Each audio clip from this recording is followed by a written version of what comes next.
Olá, tudo bem? Meu nome é Alexandre e você está no Cosmotel, Cosmologia e Teologia no mesmo universo.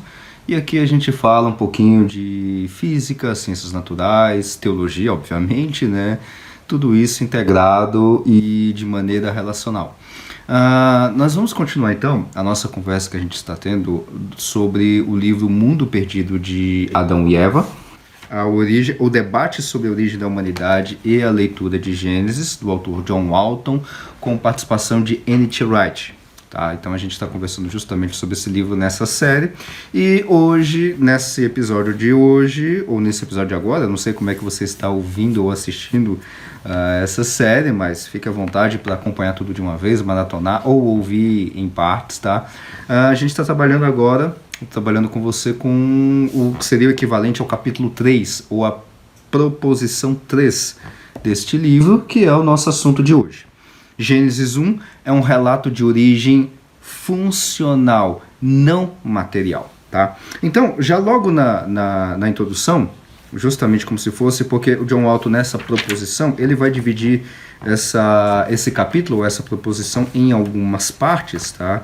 E já logo na introduçãozinha desse capítulo, ele coloca um ponto que eu queria deixar bastante destacado, que é um resumo perfeito do que a gente já viu das outras duas proposições que o Walton já trabalhou, tá? Já vimos, isso é própria leitura do livro em si.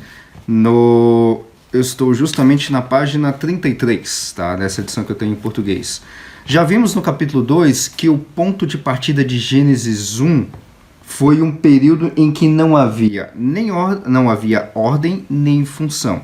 No mundo antigo, essa descrição, ou seja, de ordem e função, significava que nada existia, uma vez que a existência pertencia apenas àquilo que era ordenado. Isso é extremamente importante, porque isso é completamente diferente ao nosso pensamento moderno de hoje. Tá, isso já são palavras minhas e não do Walton, da onde a gente tem a ideia de criação ou de existência de algo com relação à questão de existência material.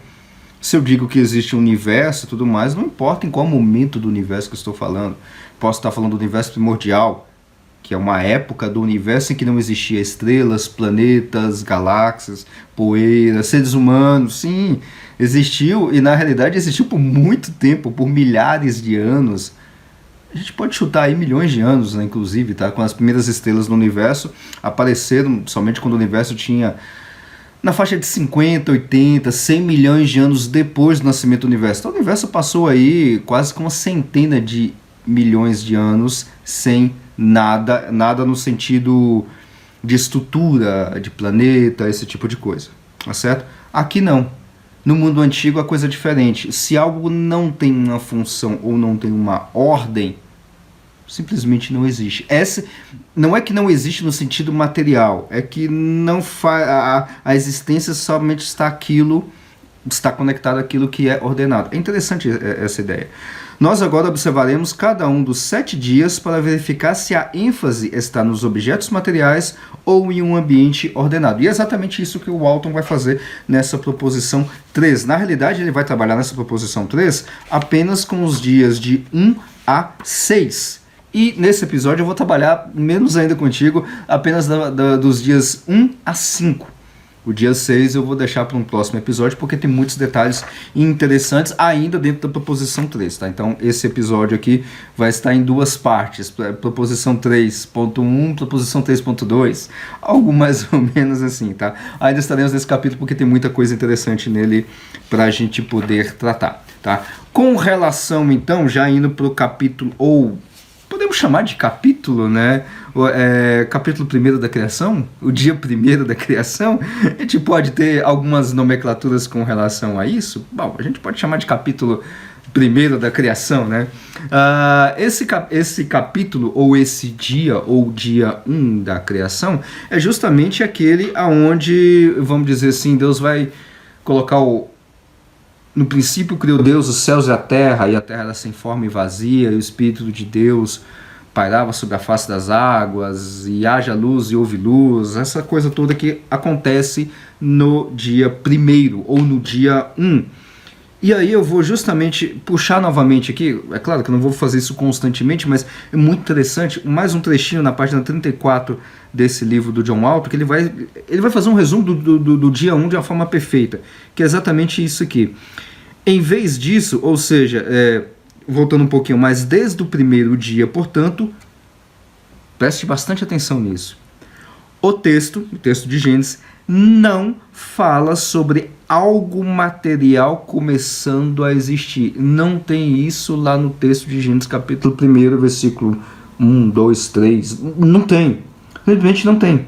Em vez disso, ou seja, em vez de algo material começando, os períodos alternados de luz barra dia, escuridão barra noite, constituem as origens do tempo. Novamente, preste bastante atenção que origens, como o Walton está dizendo, que é exatamente o que eu li na introdução, não tem nada a ver com origem material.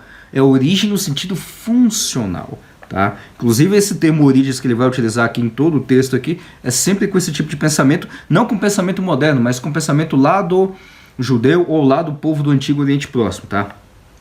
O tempo ordena a nossa existência.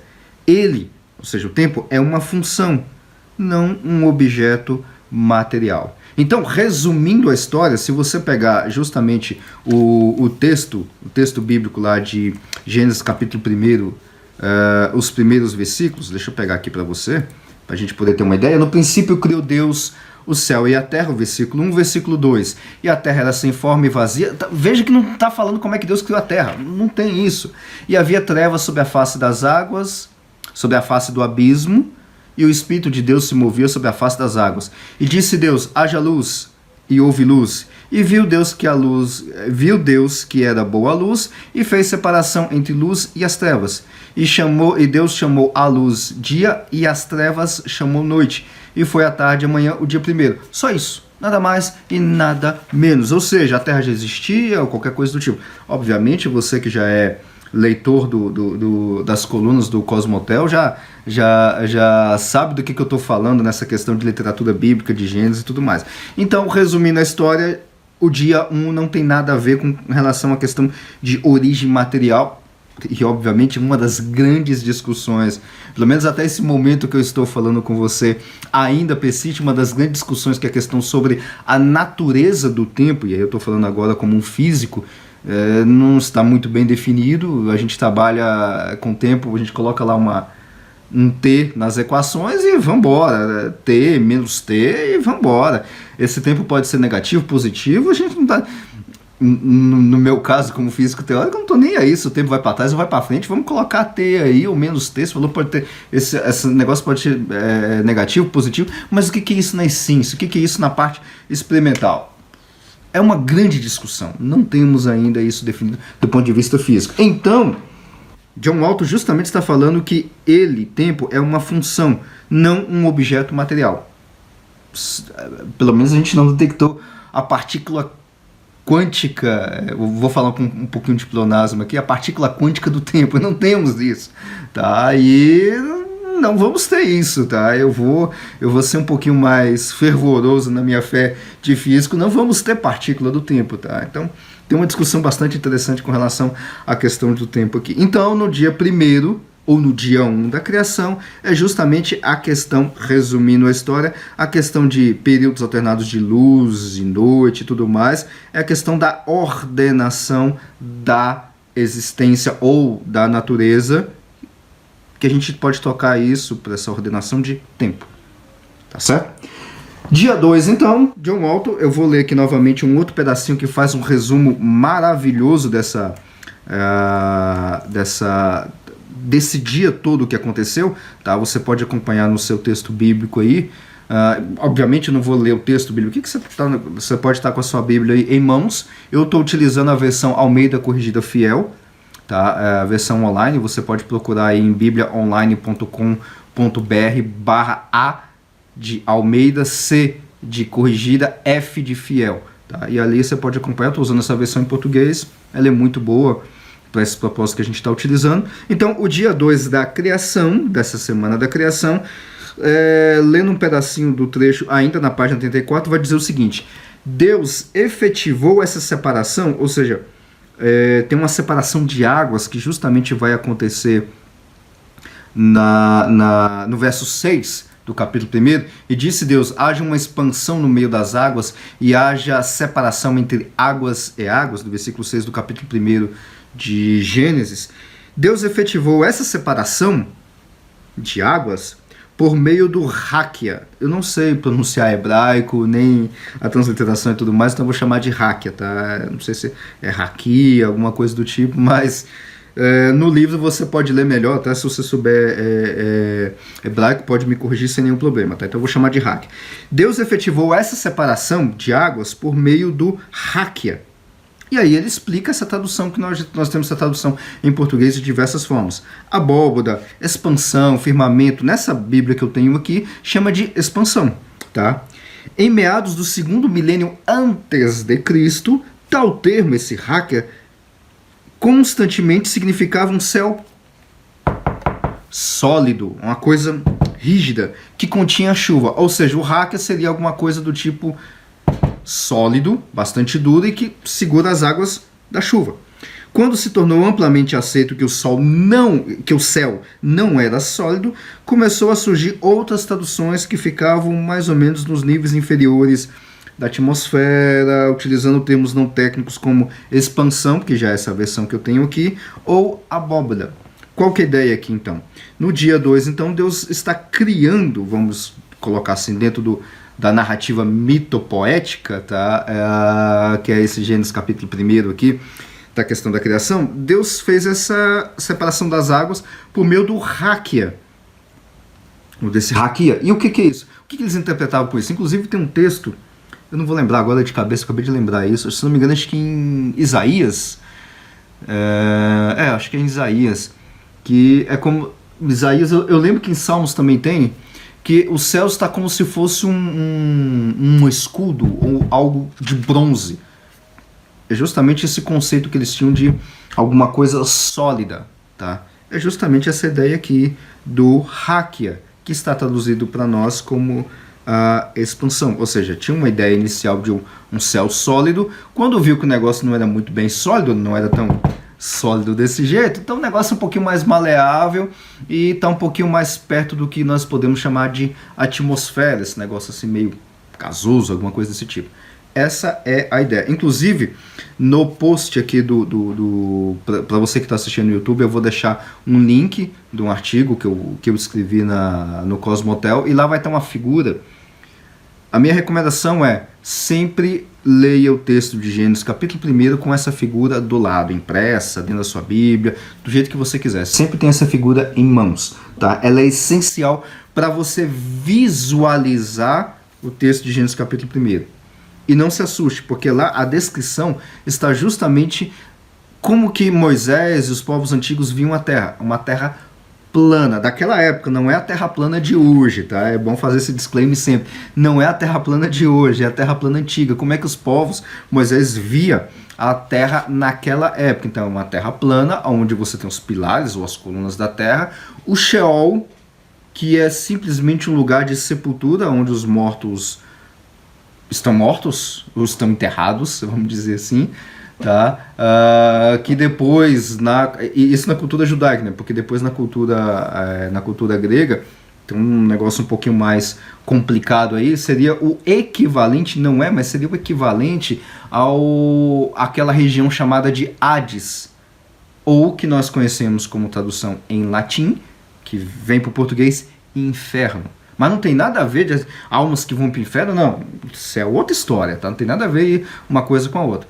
E por cima você tem, em cima da superfície da Terra, as estrelas na parte de baixo, um negócio assim, como se fosse tijolos, assim, meio que separando, que é justamente esse negócio que faz a separação de águas. Aí você tem águas por cima dessa região, sólida inclusive, e você tem a atmosfera, onde ficam os astros, as estrelas e tudo mais, e as águas embaixo.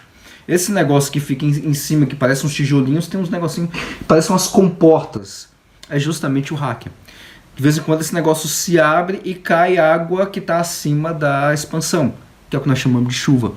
Lembra lá no texto, por exemplo, do dilúvio, que as comportas do céu se abriram e caiu água. Então, É literalmente essa figura que você precisa ter em mente, tá? Então eu vou deixar ela aqui para você justamente observar essa figura com bastante atenção. Lembrando novamente que a concepção que existia antigamente não é concepção moderna. A Terra não é plana, não existe abóboda celeste, a Terra não é o centro do universo, não existe geocentrismo. Eu vou até um pouquinho mais longe, não existe heliocentrismo porque não existe centro do universo, tá? Obviamente existe sim um centro do sistema solar, que é o Sol e tudo, mas não é o centro do universo. Então assim, essa é a concepção antiga, não é a concepção de hoje. Tá certo? Dia 3 da criação, então, novamente, mais um trechinho que eu queria ler para você, muito interessante inclusive. Veja só, página 35 desse livro, O Mundo Perdido de Adão e Eva. Nos 3 primeiros dias, ou seja, no dia 1, no dia 2 e no dia 3, né, descobrimos que a discussão ressalta a ordenação do mundo quanto ao que podemos entender como as maiores preocupações da existência humana. Parece que as coisas estão sendo organizadas para a existência humana. Tempo, lembra lá do dia 1? O dia 1 é o quê? Alternação de dia e noite? É o tempo. Clima, a gente acabou de falar justamente do dia 2. O dia 2 você tinha a expansão separando águas e águas, águas acima da superfície, águas acima da expansão, águas abaixo. De vez em quando abrir essas janelinhas que são as comportas do céu. Para fazer o quê? Para cair chuva. Para que serve chuva? Uma das diversas funções da chuva é molhar, é justamente fazer o clima, ajudar a fazer o clima. Esse é o dia 2. E o dia 3, alimento. O que acontece no dia 3? Ou no terceiro dia da criação? É um negócio bastante interessante. A terra, se você observar aí no verso 10 do capítulo 1, a terra vai produzir erva. Não erva, erva. Plantas, tá? É a terra, não é Deus. E disse Deus, produza a terra erva verde, erva que dê semente. E o versículo 12 do capítulo 1 de Gênesis, e a terra produziu erva, exatamente isso.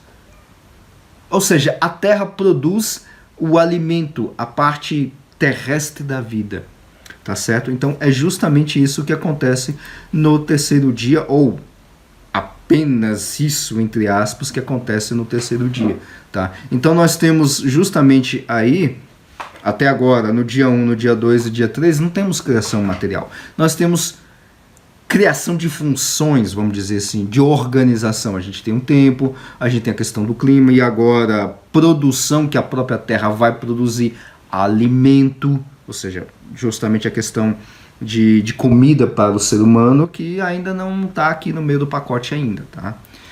Então esse é o dia 3 da criação. E o dia 4 da criação? O dia 4 da criação, ele é bastante interessante. Eu já tratei desse assunto, que eu vou apenas citar muito rapidamente aqui, mas já tratei disso em outros textos do Cosmotel.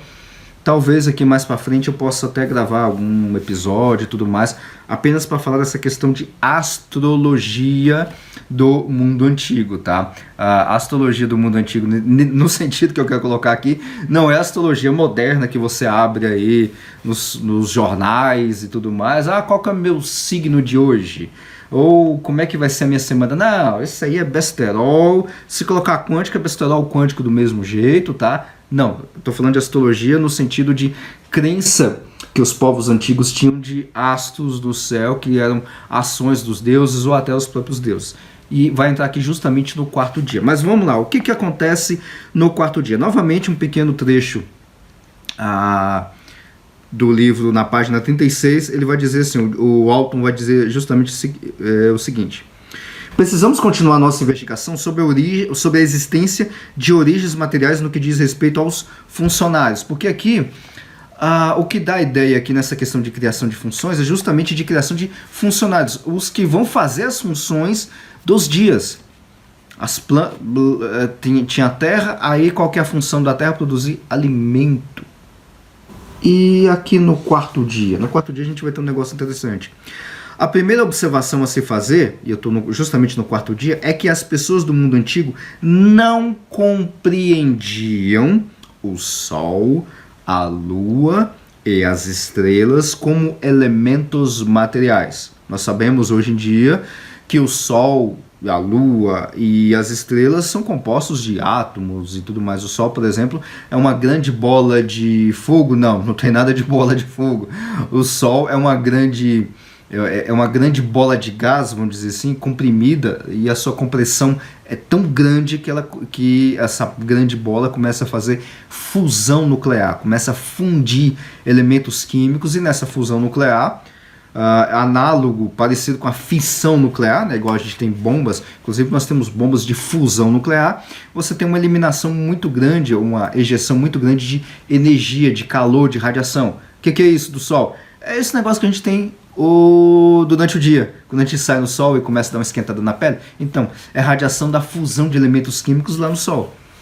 Moisés não sabia nada disso, tá? Aliás, os povos antigos, ninguém sabia absolutamente nada disso. A Lua, bom, tem uma constituição química meio parecida com a Terra. Tem um chão, tem um pozinho, tem umas rochas, tem água, tem molécula de água lá também. Não tem rio, né, obviamente, mas tem moléculas de água, tem um bocado de coisa, muito parecido com a Terra. As estrelas têm a mesma composição da nossa estrela, que é o Sol, porque o Sol é uma estrela.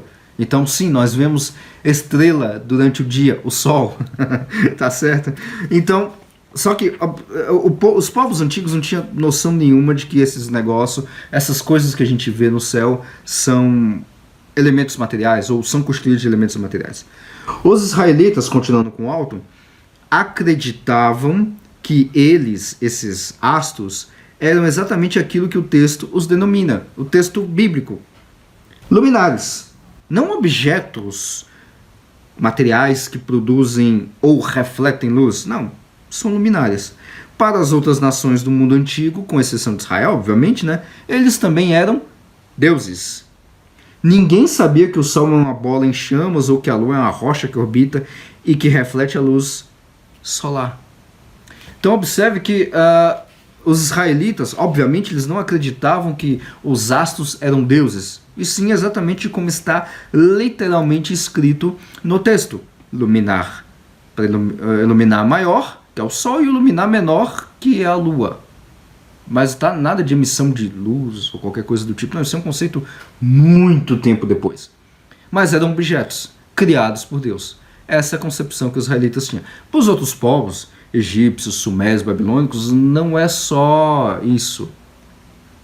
Eles são deuses, tá certo? Eles também são deuses, tá? Então essa era a concepção. E um outro detalhe, apenas eu vou citar muito rápido aqui essa questão de astrologia, porque isso é a base da astrologia do mundo antigo, dos povos antigos e tudo mais, que é ver a vontade dos deuses lendo os deuses. Eu olho, vejo a posição de Vênus com relação a Marte, Júpiter, qual que é a ação, o que os deuses têm para me falar e tudo mais, no dia do meu nascimento, como é que vai ser minha vida, essa coisa toda. Isso é um pensamento moderno completamente deturpado, mas naquela época, ou seja, no mundo antigo, era justamente a voz dos deuses, ou como é que os deuses se revelavam ao ser humano. Por exemplo, quando passava um cometa, geralmente, igual eu já escrevi num texto lá no Cosmotel, depois você pode dar uma olhada, que foi justamente do Natal de 2020. Bom, passagem de um cometa pode ser o nascimento de um grande homem, de uma grande personalidade. Inclusive, uma das propostas sobre a questão do nascimento de Cristo, naquela estrela de Belém que nós chamamos, uma das ideias, uma das hipóteses é que foi, na realidade, um cometa. Não foi o cometa Halley, porque as contas não fecham, mas tem essa hipótese na mesa também. Tá? Lá eu escrevi, se não me engano, foram 3 artigos no Natal de 2020. Tá? Depois você pode procurar no Cosmotel Natal de 2020, alguma coisa esse texto. E lá vai ter 3 artigos e cada um deles eu vou explorar algumas possibilidades, inclusive de cometas. Então, cometa passando, opa! Então os deuses estão me dizendo que vai nascer um grande homem e tudo mais. Por isso que aqueles reis magos que vieram do Oriente, muito provavelmente vieram da região ali da Babilônia, Mesopotâmia e tudo mais, eles conheciam Muito provavelmente, é tudo hipótese, tá? Eles conheciam as profecias bíblicas, ou seja, do Antigo Testamento, tinha visto uma estrela que tinha algum determinado direcionamento em cima de Israel, e falou, parece que nasceu alguém muito importante lá. Será que não é o Messias, não? Bora lá ver, porque parece que é o Messias que nasceu. Pode ter sido um cometa, pode ter sido algum outro fenômeno, e foi um fenômeno astronômico, que os deuses revelaram para esses magos, ou qualquer outra coisa do tipo. Então, para os povos antigos, tem essa concepção, tem essa ideia dos astros falarem com os homens, que é o que nós chamamos de astrologia. Não tem nada a ver com astronomia e nem as baboseiras de astrologia que se lê nos jornais de hoje em dia, tá? Não tem nada a ver uma coisa com a outra, tá certo? Então, justamente no quarto dia é criado esses luminares. E eles têm funções bastante definidas. Tá? E aqui eu coloquei dentro do texto no Cosmotel, tem um texto também que eu escrevi. Tá? Depois você pode acompanhar. Na verdade, está na série As Origens do Homem. Então, um texto escrito, já tem um tempinho já que eu escrevi. Mas depois você pode acompanhar e ler. Tem um trechinho que eu coloquei que é bastante interessante, tá? Que eu queria deixar destacado aqui. É um resumo muito bem feito, só para a gente finalizar essa parte de para que servem esses luminares. De vários detalhes aqui que eu estou mencionando, o primeiro a destacar é a função dos luminares. Como está no texto de Gênesis capítulo 1, é para servir de sinais ou de marcação para o tempo. Vide o versículo 14 do capítulo 1. E sejam eles, esses luminares, para sinais, e para tempos determinados, e para dias, e para anos. A estrutura desse verso, de todo o capítulo, que é uma narrativa mito-poética, essas são palavras minhas, tá? Tem repetições, são vários essas conjunções que estão em português, com a ideia de várias funções correlacionadas. O tempo, conhecido pelos israelitas, tem um formato cíclico. Passagem de claro para escuro, está lá no dia 1.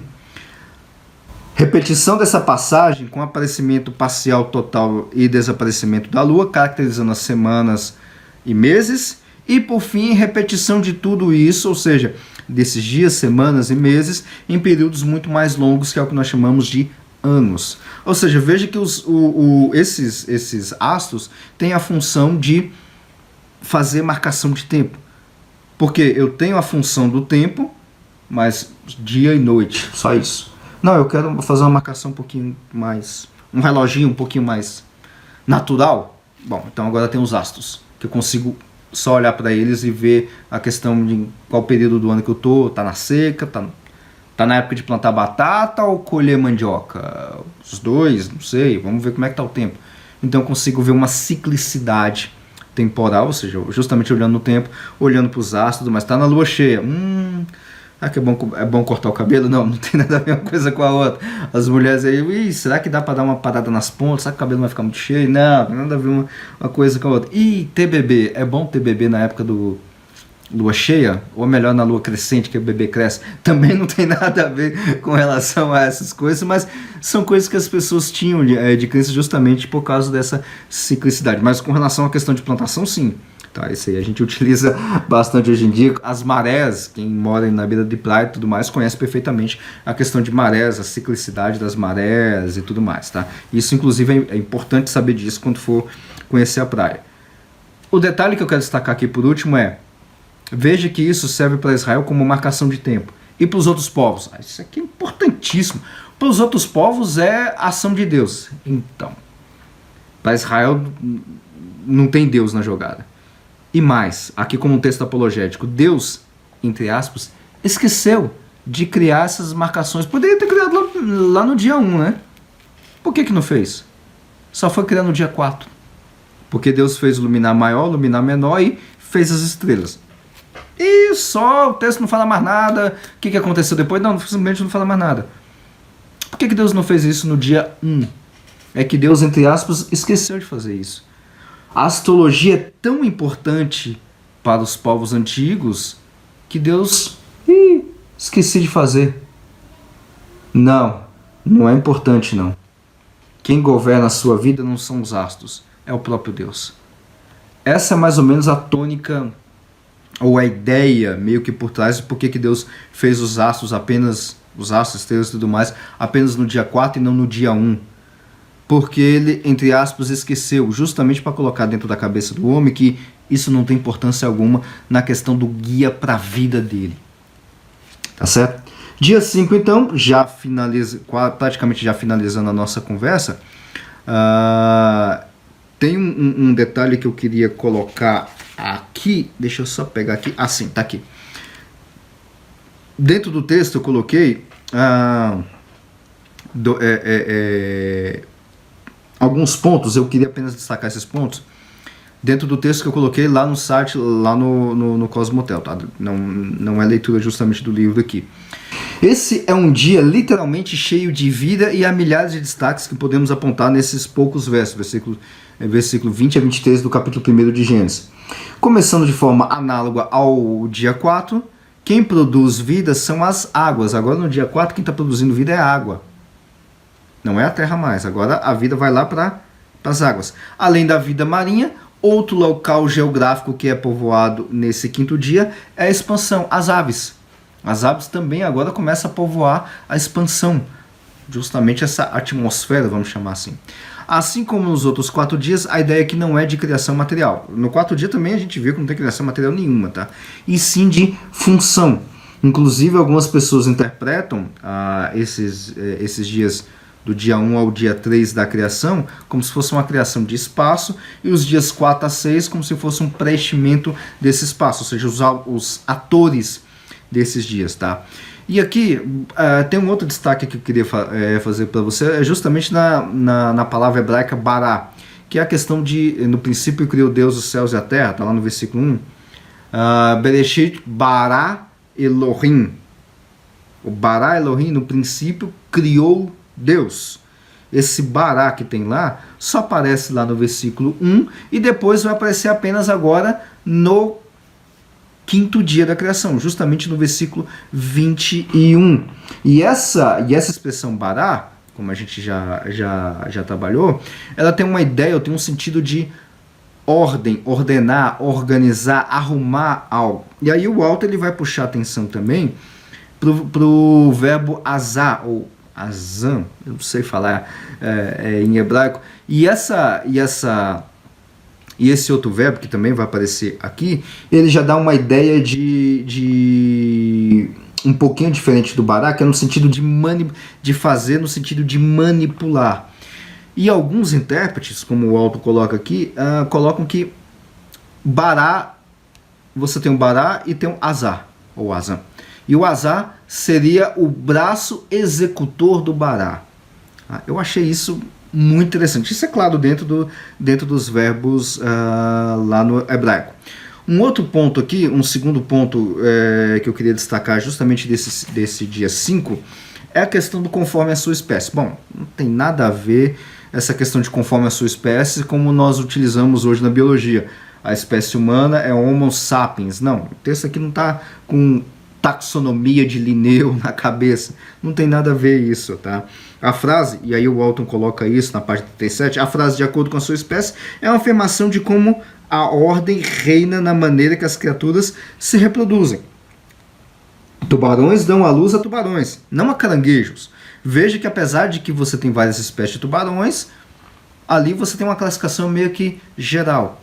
Essa é a ideia do texto. Tá? Então você tem um objeto ou você tem um animal aquático do tipo, entre aspas, não do tipo biológico, tá? Entenda, do tipo observacional, vamos colocar assim, tubarão, você não vai ter um caranguejo que é completamente diferente.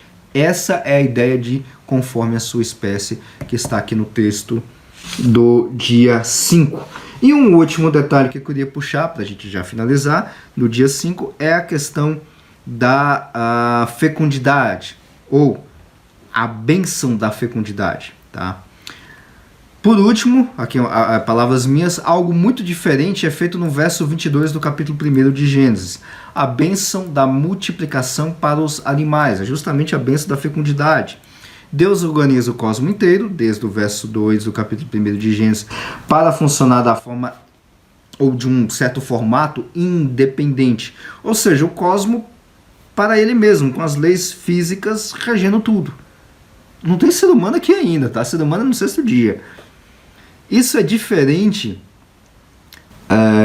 do pensamento do Antigo Oriente Próximo, vamos dizer assim, porque os deuses do Antigo Oriente Próximo faziam o cosmo como a sua morada e colocavam tudo para a natureza servir aos deuses. Aqui não.